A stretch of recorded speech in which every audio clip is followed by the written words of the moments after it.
Today, millions of Americans are, as we said, observing Juneteenth, also called Freedom Day. Maybe you're one of those many people who are actually just learning about Juneteenth. Don't feel stupid. We're going to give you a quick history so you feel empowered, because knowledge is power.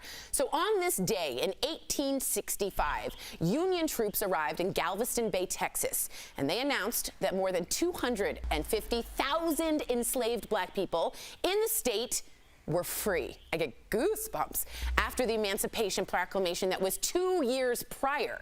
So fast forward to today, cities and towns continue the legacy of celebrating freedom, and now companies are jumping on board. You ready for this? Twitter, Nike, and the NFL are just some of the big names offering employees a paid holiday today, including our very own company, too.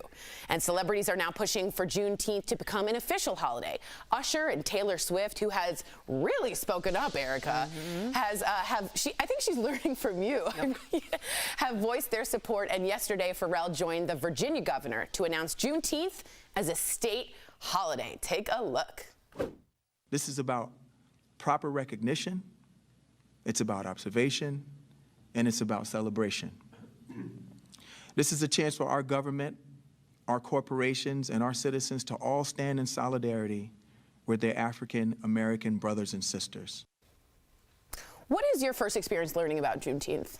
See, I don't remember not knowing about Juneteenth. But here's the thing, when you talk about especially historical events like Juneteenth, when we talk about the 4th of July, we think of it as Independence Day, and you'll always hear a black person say, well, technically it's not our Independence Day. So true. Because June 19th is Black Independence Day. And when you say something like that and it's not taught in schools, people don't respond to it, they don't know what it means, then it diminishes it. It's basically another historical gaslight. So the idea that it fell during this time when we are in the middle of a revolution with Black Lives Matter, I woke up a little bit more pumped today. Yeah, me too. Because it felt like something that, you know, a gaslight in our history is being recognized, and that gives people a sense of being able to breathe. There's some action happening also. I will say that history, as Eric and I have always said, is always taught by the victors. And a lot of people, Brandon, didn't even know about Juneteenth.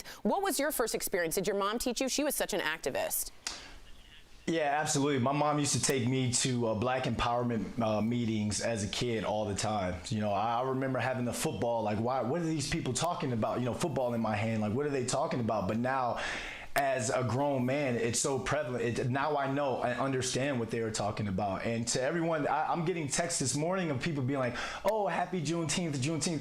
To me, it's not about me. You know, this is a celebration of our ancestors and the people before me who wish that they could sit here and do a TV show, who wish they weren't looked at as 3/5 as a man at that time. So it's a day of celebration, and to a lot of us, like Erica said, we don't remember not celebrating, and we're glad it's now on the national forefront. Totally. And you, as I say, you are your ancestors' wildest dreams, Brandon.